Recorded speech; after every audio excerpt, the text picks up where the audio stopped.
And welcome back. आप देख रहे हैं आज पाकिस्तान। आज बड़ा मज़ेदार टॉपिक मैंने आपके लिए चूज़ किया है। कल से मैं इस बारे में बात कर रही हूँ और आपने जब मुझे सोशल मीडिया पे कल मेरे इंस्टा पे ज्वाइन किया लाइव, तो लोगों के बड़ी इंटरेस्टिंग इस पे कमेंट्स थे। सबसे पहले जी ख़वातीन ने कहा कि हाँ जी, public perception about working women is not all that great. और लड़की के सामने ख़ास तौर पर अगर कोई खातून काम करती है और उसकी भी शादी होने वाली होती है तो चॉइस यही होती है, उससे कहा जाता है कि ये सवाल ज़रूर आएगा, सोच लो, माइंड बना लो। अगर घर बसाना है तो फिर प्रोफेशनल आपकी जो जिम्मेदारियां हैं उसको बैक सीट लेनी पड़ेगी।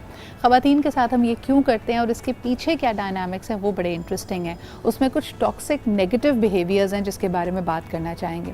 चाहे लव मैरिज हो, अरेंज मैरिज हो, वो जो मुलाकात होती है दोनों फैमिलीज़ की, उसमें देखा यह गया है कि ख़वातीन को बड़ा हार्शली जज किया जाता है। यानी जो पोटेंशियल मदर इन लॉ है, जो ख़ानदान है जिससे आप जुड़ने वाले हैं, उसमें लोग आपको परख इस निगाह से रहे होते हैं कि ये कितनी शर्मीली है, कितनी चुप रहने वाली है, इसका मिजाज कितना धीमा है। तो यकीनन एक वर्किंग वुमन अगर कॉन्फिडेंट है तो उसके सारे प्लस पॉइंट्स अनफॉर्चुनेटली उसके नेगेटिव पॉइंट्स बन जाते हैं। अगर वो बहुत पुरएतमाद है, अगर वो हाई प्रेशर सिचुएशंस को हैंडल कर लेती है, अगर उसमें लीडरशिप क्वालिटीज़ हैं, अगर उसमें टीम वर्किंग क्वालिटीज़ है, वही तमाम खूबियाँ जो एक मर्द के लिए, एक आदमी के लिए अच्छी समझी जाती हैं, देखने वाले, परखने वाली पोटेंशियल मदर इन लॉ और उसका पूरा ख़ानदान यही चीज़ें लड़की की खामी बना देते हैं। कहते हैं बड़ी चालाक है, बड़ी तेज़ है, बड़ी ये है, बड़ी वो है। तो ऐसा हम क्यों करते हैं, आज हम इस पे बात करेंगे। पब्लिक परसेप्शन क्या है वर्किंग वुमेन का, इस पे हमारा आज का टॉपिक होगा। आप भी कॉल कीजिए, बताइए कि ये जो नेगेटिव एलिमेंट्स है सोसाइटी के, इसको ख़त्म करने के लिए क्या करना पड़ेगा।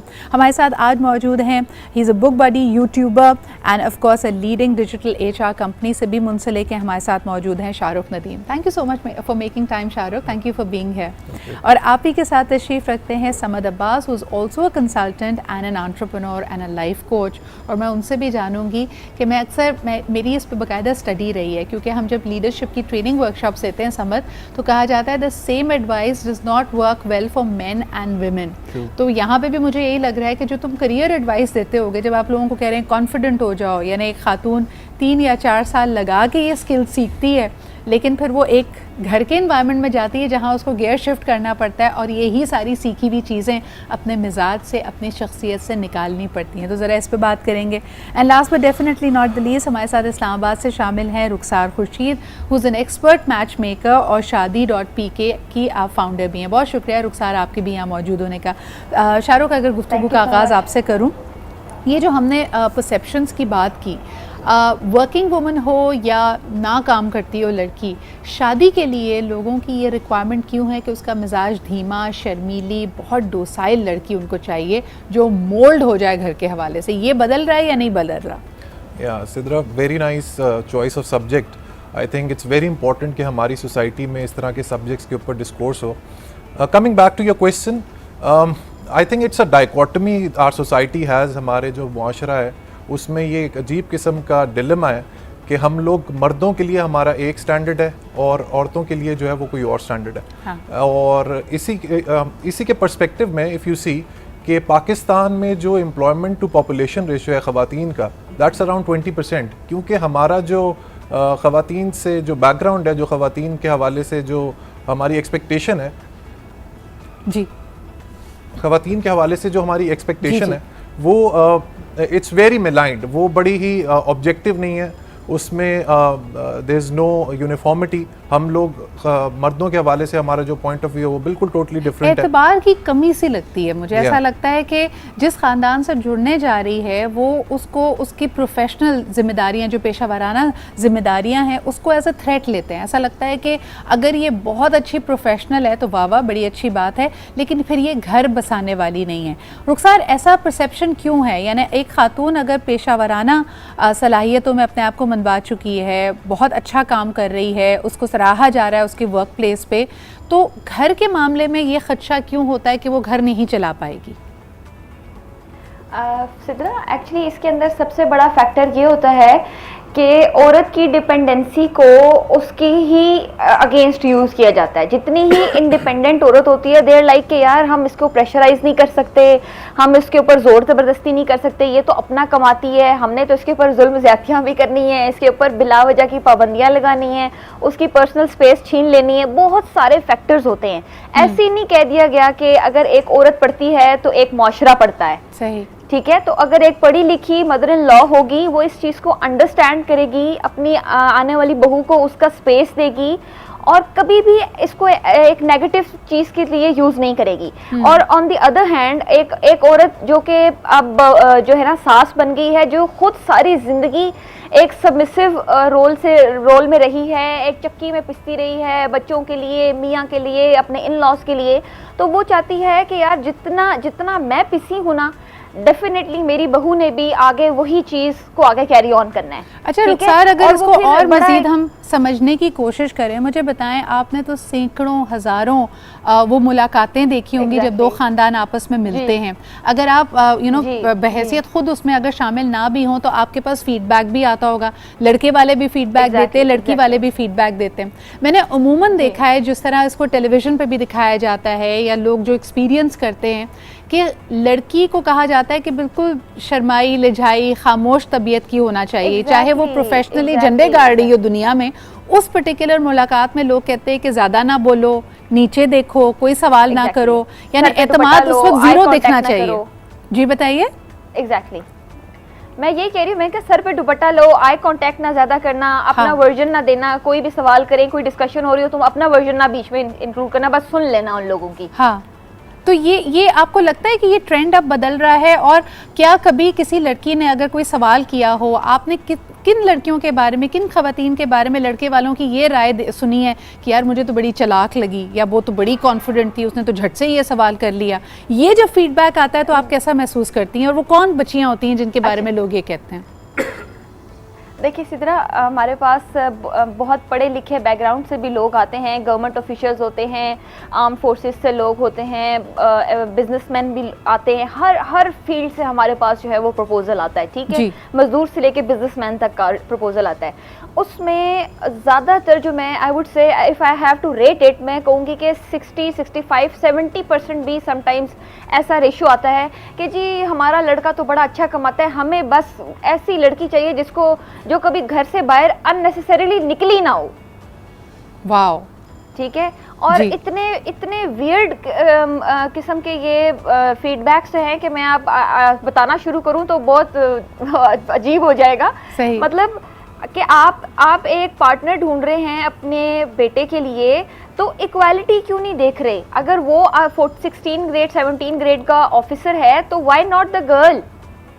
बिल्कुल, यानी एक शक की निगाह से लड़कियों को, बच्चियों को देखा जाता है। रुखसार की इस बात से आपको खतरा होना चाहिए और आपकी अलार्म की घंटियां बजनी चाहिए तमाम व्यूअर्स की। वजह यह है कि यहाँ पे सिर्फ और सिर्फ वर्किंग वुमेन की बात नहीं हो रही, यहाँ उन बच्चियों की भी बात कर रहे हैं जिनका कोई मशगला, कोई हॉबी है। आप सोचें कि अगर इस तरह की बेजा पाबंदियाँ हैं तो इमेजिन ये किया जा रहा है, अगर बच्ची को आर्ट्स का शौक है, वो किसी पेंटिंग वर्कशॉप में जाती थी, किसी बेकिंग की क्लास लेती थी, तो हो सकता है कोई पलट के ये कहे कि ये बेजा बाहर निकलना है और हमें ऐसी लड़की नहीं चाहिए क्योंकि वो बाहर निकलती है। तो ये माशरे, जी बोलिए। कोई हॉबी है, कुछ है जी, अगर सॉरी मैं आपकी बात कर रही हूँ, अगर कोई हॉबी है या उसका कोई शौक है या पैशन है, तो फिर तो वो चेरी ऑन टॉप हो गया ना। हाँ। कि एक केक बना हुआ है, वो चेरी ऑन टॉप हो गया कि बस जी बस बिल्कुल रिजेक्शन है भी, कोई मजेदार बात नहीं है। वाओ वाओ, तो यानी आपकी हॉबी की बेसिस पे भी आप रिजेक्ट हो सकते हैं। बड़ा ख़तरनाक ट्रेंड है, बड़ा अफसोसनाक ट्रेंड है। इस पे एक बात करेंगे, एक छोटा सा ब्रेक लेते हैं and we'll be right back.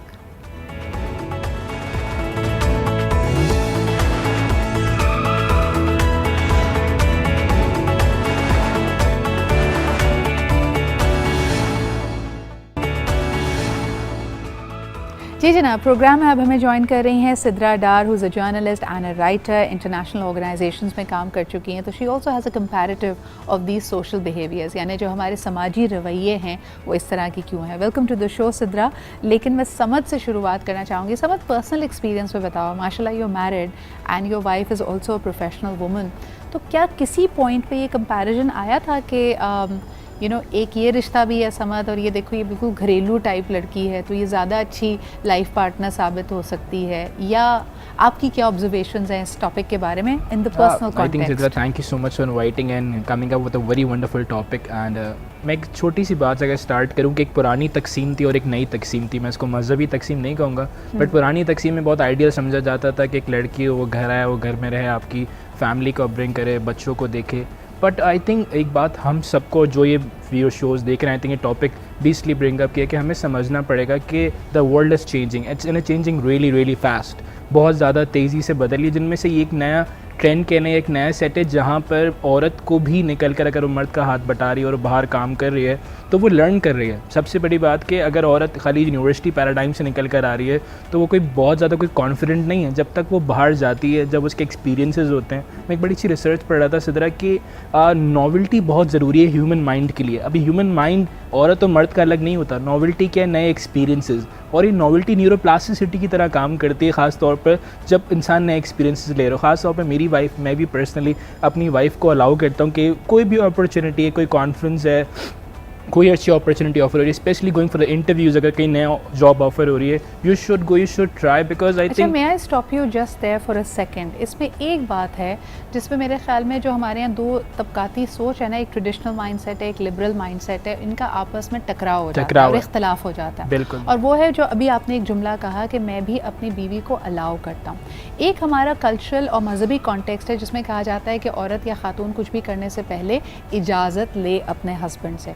लेकिन आज के माशरे में कई लोग ये सोच भी रखते हैं कि भाई ये तो शख्सी इनफरादी आज़ादी का तकाजा है कि आप एक फुली ग्रोन अप एडल्ट हैं कि आप अपने फ़ैसले ले रहे हैं. लेकिन यकीनन जिस तरह हम अपने घरों में देखते हैं कि हम एक सपोर्ट अपने पेरेंट्स से चाहते हैं, उसी तरह वो सपोर्ट आप अपने लाइफ पार्टनर से चाहते हैं. True. तो ये टकराव आप लोग कैसे रिजॉल्व करते हैं? बाकायदा आपकी बीवी को दरख्वास्त डालनी पड़ती है आपसे इजाज़त लेने के लिए, या बातचीत के ज़रिए वो आपकी सपोर्ट हासिल कर लेती हैं और उसको आप इजाज़त या अलाउिंग का नाम दे रहे हैं?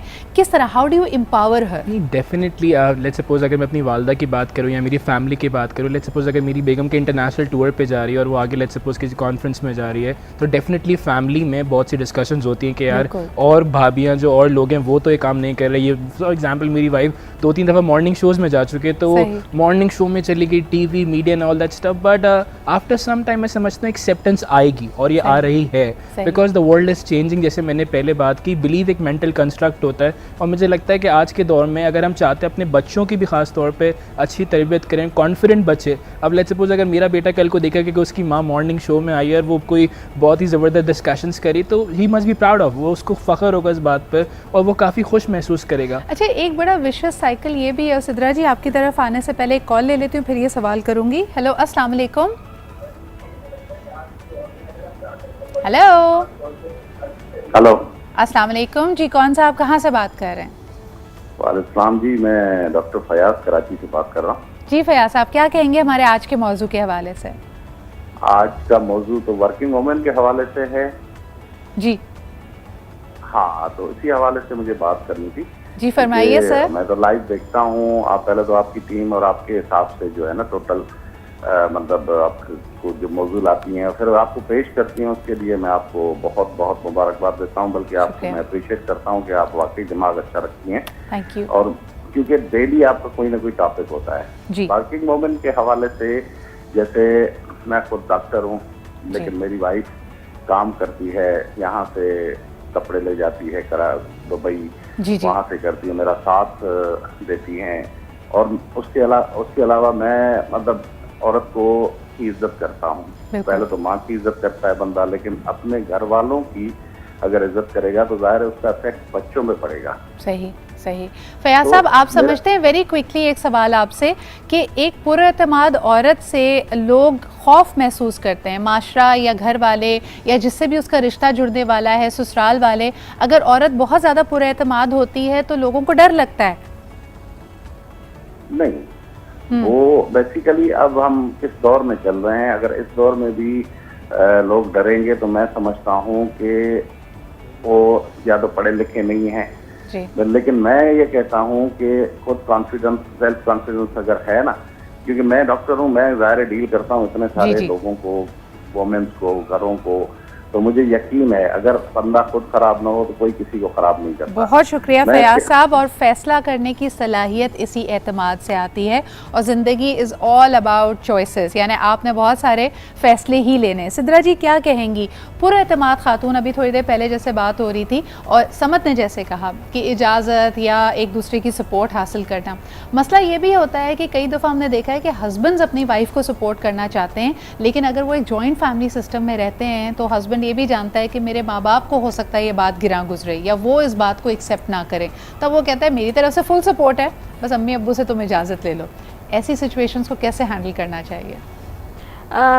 मेरा ख़्याल ये है कि जब आप शादी के बंधन में बनने जा रहे हैं और आप जब एक ऐसी लड़की से शादी करने जा रहे हैं जो ऑलरेडी काम करती है और उसको आप बाद में भी इजाज़त दे रहे हैं, तो उसका जो प्रेशर है वो मेरे ख्याल में हस्बैंड को लेना पड़ेगा, क्योंकि वो अपनी ही फैमिली को ज़्यादा बेहतर तरीके से समझा सकता है, ना कि वो लड़की जिसके लिए वो फैमिली नई है। सबसे पहले तो आपको इस माइंडसेट को चेंज करने की ज़रूरत है कि भाई जो औरत घर से बाहर निकलती है, काम कर रही है और चीज़ें मैनेज कर रही है, वो घर को भी बहुत अच्छे से मैनेज कर सकती है, और इसकी एग्जांपल्स हमारे सामने हैं। जहाँ तक बात है, मैंने ऐसी कई ख़वातीन देखी हैं जो शादी से पहले जॉब कर रही थी और बहुत प्रोग्रेस कर रही थी, लेकिन जब शादी के बाद उन पर दूसरे तरह के प्रेशर्स आए, क्योंकि पेरेंट्स तो सपोर्ट कर ही रहे होते हैं, लेकिन जब शादी के बाद उनके हस्बैंड ने कहा कि मैं भी सपोर्ट करूंगा, लेकिन मेरे पेरेंट्स जो कह रहे हैं मैं उसको कहाँ तक हैंडल करूं, तो उन्हें भी अपने प्रोफेशन छोड़ने पड़े, आखिरकार उन्हें घर में ही बैठना पड़ा। तो इस चीज़ का बड़ा नुकसान जो है वो देखा जाए तो उस फैमिली को ही होता है या उन दोनों मियाँ बीवी को होता है। बिल्कुल सिद्रा जी, क्लैरिटी होनी चाहिए एक्सपेक्टेशन में। अगर आप एक खातून है जो काम कर रही है, लड़की काम कर रही है, आप उससे शादी कर रहे हैं, तो ये कॉन्वर्जेशंस होनी बड़ी ज़रूरी हैं। अगर एक लड़का और उसकी फैमिली ये एक्सपेक्ट करते हैं कि शादी के बाद ये लड़की काम ना करे, तो प्लीज़ ये बात शादी से पहले उसको बताएं। ये मत अस्यूम करें कि हाँ जी वो मैं खुद ही कोई चालाकी करके ना उस वक्त उसको घर बिठा दूंगा, फिर उसके बाद मामला ख़राब हो जाता है। एक कॉलर हमारे साथ हैं। हेलो, अस्सलाम वालेकुम। हेलो हेलो, चलिए जी, कॉल ट्रांसफर नहीं हुई, वापस इसकी तरफ आएंगे। शाहरुख, कितने फ़ीसद लड़के या लड़के की फैमिली ये बात क्लियरली कह देते हैं कि भाई हमारी तवक्को ये है शादी पक्की होने से पहले? एक तो वो होता है ना चलाक तरीके से, एन निकाह से पहले बात सबको बता दी गई है, सारों को पता है ये शादी की तारीख है, उस वक्त कहते हैं कि जी हमारी एक्सपेक्टेशन या तवक्को ये है कि बच्ची घर वर में रहे और बस काम वाम छोड़ दे।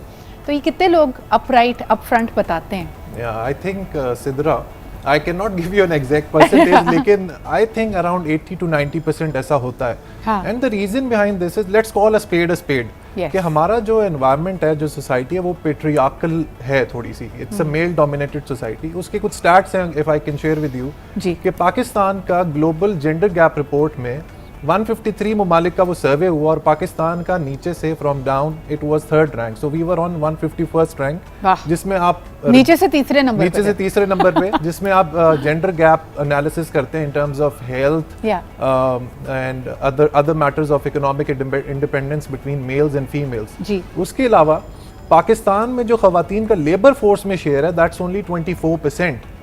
IMF ने ये कहा है, and listen to this stat very carefully, कि IMF ने कहा है कि अगर ये स्टैट 24% से 48% हो जाएगा तो पाकिस्तान के GDP में 1/3 ग्रोथ होगी। So if Pakistan GDP is $300 billion right now, तो हमें सीधा $100 बिलियन का इम्पैक्ट आएगा कि अगर खवातीन लेबर फोर्स में इक्वल और बाय द वे यहाँ पे ये कहना भी बड़ा अहम है शाहरुख, कि ऐसा नहीं कि खवातीन काम नहीं कर रही हैं या आपने उनको बड़ा महारानी बना के घर रखा हुआ है।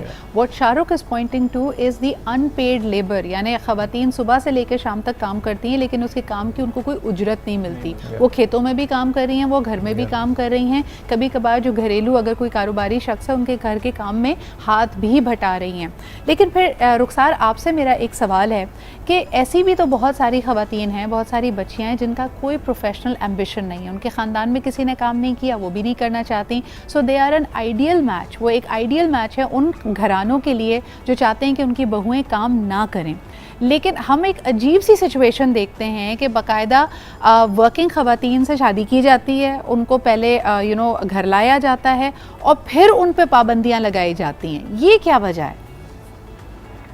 सिद्रा, बेसिकली इसमें जो सबसे बड़ा फैक्टर होता है ना वो ये होता है कि हमने लोगों को बताना है कि हमारी जो बहू आ रही है ना वो डॉक्टर है, अच्छा, वो लॉयर है, हाँ, वो बड़े अच्छे लेवल की टीचर है, या वो पीडियाट्रिशियन है, ठीक है, और हमने उनका बस नहीं चलता, वो कार्ड के ऊपर भी ना बाकायदा लिखवा दें कि ये फलानी जो इंस्टीट्यूट में बड़े अच्छे लेवल पे हमारी हार्वर्ड से पढ़ा हुआ है या ये डाउ मेडिकल की ग्रेजुएट है, वो शादी के कार्ड पे लिखा हुआ हो। एग्जैक्टली ठीक है, ग्रेजुएटेड फ्रॉम हार्वर्ड यूनिवर्सिटी। तो अब उसका मेन पर्पस ये नहीं होता कि वो अप्रिशिएट कर रहे होते हैं कि हम एक पढ़ी लिखी बंदी को लेके आ रहे हैं ताकि आगे हमारा घराना, हमारे बच्चे, हमारे पोते पोतियां डिसेंसी रखें, उनको राइट एंड रॉन्ग में पता हो, बेहतर एक अच्छे इंडिविजुअल्स बन सकें। उसका प्राइम मकसद ये होता है कि हमने आसपास जो अपने रिश्तेदार है ना, जो अपने पड़ोसी हैं, अपने दोस्त अहबाब है, जो हमारा सर्कल है, उसको बताना है कि यार हम we got a catch. Wow, बिल्कुल सही। हाँ कि जब तक वो खामोश है, जब तक वो डिपेंडेंट है, तब तक वो डॉक्टर बहू है और हार्वर्ड की ग्रेजुएट है। As soon as she start speaking, तो उसके बाद जो है ना वो खलना शुरू हो जाता है। So in other words, इस डॉक्टर बहू से एक्सपेक्टेशन ये है कि पहले वो इंसानियत की खिदमत कर रही थी, लेकिन उसके बाद वो घर आके सिर्फ अपनी सास की खट्टी डकारों का एक नुस्खा बताए कि इनको हलचल क्यों हो रही है, इनका बीपी क्यों हाई है। उनको चूरन दें और उनको चूरन दें और उनका बीपी चेक करें। और मैं आपको ये जो एग्जांपल है ये अपनी इमीडिएट फैमिली में से बता रही हूँ। और that lady was she specialized in surgery and mashallah she had a government job, but she was forced to quit the job for the sake that the in-laws were not comfortable with it. वैसे this is such a toxic mentality रुखसार, जिसका आपने जिक्र किया कि पहले बच्ची को बड़े बुलंद दावे होते हैं कि नहीं जी हम तो सपोर्ट करेंगे। भाई आपने क्या सपोर्ट किया? वो सारी इन्वेस्टमेंट, चाहे वो पैसे की इन्वेस्टमेंट हो, तवज्जो की इन्वेस्टमेंट हो, रिसोर्स की इन्वेस्टमेंट हो, वो तो वालदैन ने की। उसको इस मकाम तक लेके आए और फिर आपने उसकी सारी ग्रोथ जीरो कर दी। एक कॉलर हमारे साथ हैं, आइए उनसे बात करते हैं। हेलो, अस्सलाम वालेकुम। वालेकुम सलाम मैम, नवीद बात कर रहा हूँ कोयटा से। जी नवीद, क्या कहेंगे? मैंने कहना चाहता हूँ कि मेरी मिसेज भी स्टाफ है और वो भी वर्किंग वूमेन है। जब भी मैं डिस्पेंसर हूँ मैं उनको फुल सपोर्ट करता हूँ, सही, जब भी उसके हर मामलात में। लेकिन वो पेरेंट्स ये भी चाहते हैं कि उनको फाइनेंशियली सपोर्ट किया जाए, क्योंकि उनकी तवक्कुआत हमारे ऊपर होती है। हमारे खानदान जैसे सारे मजहबी खानदान होते हैं, गाँव में रहते हैं, वो रोज कहते हैं कि जो हमारी बहू आएगी वो हमें सपोर्ट भी करे, हमसे प्यार भी करे, हमसे हमारी बातें भी माने। लेकिन जब वो जो वर्किंग वूमेन होती है वो कहती है मैं इनको फाइनेंशियली सपोर्ट करती हूँ, मेरी बात मानी जाए, तो इसलिए खानदान में लड़ाई झगड़े शुरू हो जाते हैं और वो उस पर प्रेशर डालते हैं कि अगर हमें सपोर्ट नहीं करना, हमारी बात नहीं मानी, तो ये अच्छा, ये बड़ी अहम बात आपने कही है नवीद कि जो ख़ानदान, जो इन लॉज अपनी बहू की प्रोफेशनल ज़िम्मेदारियों को मानते हैं, कहीं ना कहीं उनकी फ़ाइनेंशियल एक्सपेक्टेशंस भी हो जाती हैं। और उसमें हमने ये भी देखा है कि जो बहू कमा के ला रही है उस पर ना सिर्फ वो समझते हैं कि यह घर ही पे सपोर्ट करे, अगर वो अपने वालदैन को देना चाहती है, अपने ऊपर ख़र्च करना चाहती है, अपनी मर्ज़ी से ख़र्च करना चाहती है, तो उस पर भी पाबंदियाँ लगती है। दिस इज़ अ वेरी की पॉइंट। दूसरा जी, वर्किंग वुमेन के मिजाज बड़े ऊँचे हैं। एक बार हम सुनने में आता है और इसके बारे में हम ब्रेक के बाद बात करते हैं कि ससुराल वाले अक्सर ये कंप्लेन करते हैं जी वो अपना कमाती है, बड़ी पुरएतमाद है, तो हमसे तो उसकी बनती ही नहीं है। इस बारे में ज़रा बात करते हैं एक छोटे से ब्रेक के बाद।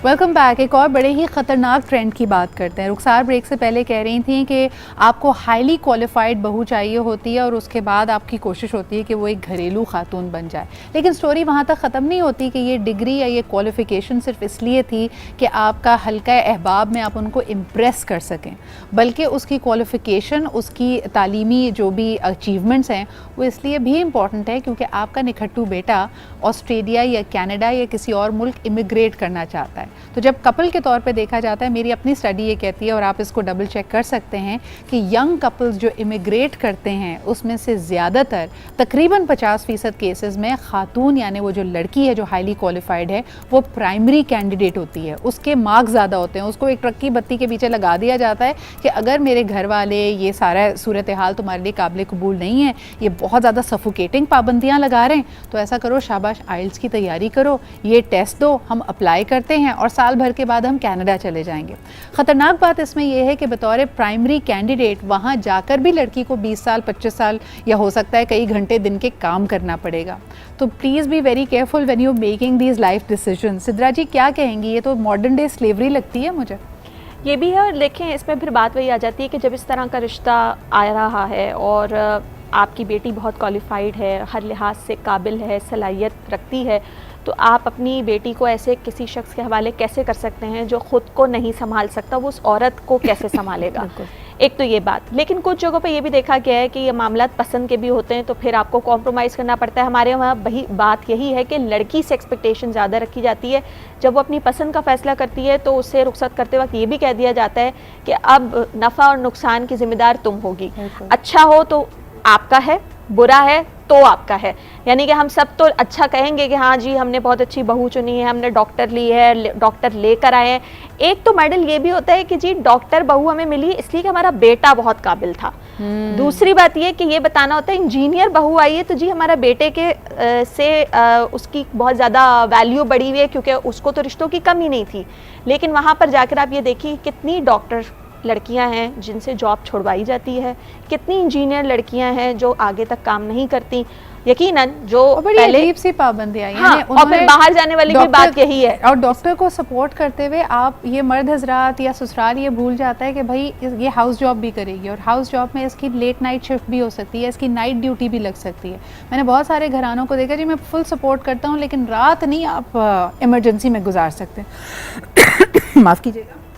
बड़ी अहम बातें। शाहरुख आपसे पूछना चाहती हूँ कि मुझे ये बताइए, आप खुश हो जाएं। देखें मेरे जहन में आज मैंने रात को SR की मूवी देखी थी, वही चल रही है अभी तक। शाहरुख मुझे ये बताएं, एक और बड़ी अहम बात ये है कि सपोर्टिव होते हैं हस्बैंड्स उस वक्त तक जबकि खातून उनसे कम कमा रही है। इनसिक्योरिटीज़ या प्रॉब्लम्स तब आती हैं जब ये प्रोफेशनल एक्सेलेंस में इस पॉइंट पे पहुंच जाए जहां मर्द से ज़्यादा कमाने लगे। इस पे ज़रा बात कीजिए। This is a very major point amongst men these days कि खातून जब तक कमा नहीं रही तब तक ओके है, और जब वो कमाना शुरू करती है तो कंपैरिजन स्टार्ट हो जाता है कि मेरी सैलरी कितनी है, मेरी कंपनसेशन कितनी है वीज़-वी मेरी वाइफ की कितनी है। हाँ। और जब वो उसको उसके बराबर पहुंचती है, इक्वल पहुंचती है या उसको पार उसको एक्सीड कर जाती है, then that is when the problem starts. I think इसकी जो नींव है, इसकी जो फाउंडेशन है वो ये है कि मर्द के अंदर, I am a man my self but I can declare कि थोड़ी बहुत इनसिक्योरिटी होती है जब खातून जो है, चाहे वो उसकी स्पाउस हो या उसकी कोई फैमिली में हो, जब वो उससे ज़्यादा कमाना शुरू करती है तो उसकी ईगो के ऊपर बात आ जाती है। He feels a sense of insecurity and feels threatened कि, और उसकी वजह यह है कि खातून जब कमाती है तो ऑफ कोर्स उसको फाइनेंशियल इंडिपेंडेंस होती है। और हमारी सोसाइटी में यूजुअली लोग ये परसीव करते हैं कि खातून जब इंडिपेंडेंट हो जाएगी, फाइनेंशियली मर्द के ऊपर डिपेंडेंट नहीं रहेगी, तो she will have opportunities to make independent decisions. Absolutely. आखिरी मिनट है शो का, एक बड़े अहम मौजू को मैं हल्का सा टच करना चाहूँगी। ऊंचा मिजाज जो कहा जाता है, मिजाज नहीं मिलते। समझ एक्सपेक्टेशन क्या है? एक अगर खातून कमा रही है, फाइनेंशियली इंडिपेंडेंट है, अपनी तनख्वाह को अपनी मर्ज़ी से खर्च करती है, अगर वो एक घरेलू खातून बन भी रही है और नौकरी छोड़ रही है, प्रोफेशनल को छोड़ रही है, अपने प्रोफेशन को, तो क्या वो अपनी तमाम ज़रूरियात के लिए मर्द से पैसे मांगे? उसका जेब खर्च अलग कर दिया जाता है। ये बड़ी इंपॉर्टेंट कॉन्वर्जेसन है जो कोई बात ही नहीं करता है जिसके बारे में। आई थिंक डेफिनेटली हमें समझना पड़ेगा कि आज के इस मॉडर्न वर्ल्ड में ख़वातीन की अपनी कुछ डिज़ायर्स हैं, उनके कुछ अपने ट्रेंड्स हैं। उनकी दोस्तें लेट्स सपोज कमा रही हैं और वो जब घर में आती है और उनको कहा जाता है कि आप जॉब नहीं करें, आप वो चीज़ें, फिर वो डेफिनेटली वो जो लग्जरीज हैं अफोर्ड नहीं कर पाती हैं। और जब अपने शोहर के पास जा रही होती है कि मुझे ये चीज़ चाहिए, तो शोहर भी उस तरह से उनको इजाज़त नहीं दे रहे, तो यहाँ पे एक फ्रस्ट्रेशन बिल्ड हो रही है, एक स्ट्रेस बिल्ड हो रहा है, जो कि ख़ास तौर पे ख़वातीन के अंदर देखा जाता है और फिर ट्रांसमिट होता है आपकी नस्ल में, जिसे हम डोमिनो इफेक्ट कहते हैं, और वो आगे तक जाता है। सो ये बहुत इंपॉर्टेंट सिनेरियो जहाँ पे एक हस्बैंड अगर वो अपनी फैमिली के अंदर है तो उसे अपनी वालदा के साथ डिस्कशन करना बहुत ज़रूरी है। ख़ास तौर पे कि जैसे उन्होंने भी कहा कि एक मर्द को प्रेशर लेना चाहिए, अगर उसकी फैमिली सपोर्ट नहीं कर रही है तो चाहिए कि वो मर्द जाके अपनी वालदा से बात करे। वेरी क्विकली 10 सेकंड्स है मेरे पास। Rukhsar, your parting comments on this subject. यही इसके ऊपर भी यही है कि अगर एज अ बेटा अगर आपकी अपब्रिंगिंग अच्छी हुई है और आपको अपने आप के ऊपर, अपने नफ्स के ऊपर काबू करना सिखाया गया है, आपको बैलेंस रखना सिखाया गया है, तो इससे बिल्कुल फ़र्क नहीं पड़ता कि आप एक नॉर्मल प्राइवेट नौकरी करते हैं और आपकी वाइफ जो हैं वो डॉक्टर हैं या इंजीनियर हैं या जज हैं। As a matter of fact, अगर आप एज अ पर्सन, अगर आपकी अपब्रिंगिंग अच्छी हुई है तो बिल्कुल। अच्छा, बहुत शुक्रिया रुखसार हमारे साथ मौजूद होने के लिए। सिद्रा, समद एंड शाहरुख, आप सबकी मौजूदगी का शुक्रिया। हम लड़कियों को अक्सर कहते हैं कि अपने जहन को फ्लेक्सिबल रखें, अपने मिजाज को फ्लेक्सिबल रखें, लेकिन मर्दों को भी और लड़कों को भी यहाँ पे ये कहना चाहेंगे, अपनी अज़दवाजी ज़िंदगी को please you have to be the primary decision maker. कई दफ़ा हमने ये देखा है कि आपका अपना उस तरह का बड़ा स्ट्रिक्ट और सफोकेटिंग मिजाज नहीं है, लेकिन आप दूसरों के कहलावे में, दूसरे के बहकावे में कि जी बहन ने कुछ कह दिया, माँ ने कुछ कह दिया, वालिदैन की फर्माबरदारी का ये मतलब नहीं है कि जिसको आप घर ब्याह कर ला रहे हैं उसकी हक तलफी की जाए। So please try to listen to this person. जो कंपेनियनशिप आप उससे एक्सपेक्ट करते हैं उसके भी आपके ज़िंदगी में आने से, बेशक आप गौहरे नायाब हैं जो उसकी ज़िंदगी में आ गए, लेकिन इसके अलावा भी उसकी ख्वाहिशें थी, उसके मशगले थे, उसकी एक ड्रीम थी अपनी ज़िंदगी को लेकर। So please pay heed to that as well. इसी के साथ मुझे इजाज़त दीजिए, कल आपसे फिर मुलाकात होगी। खुदा हाफ़िज़।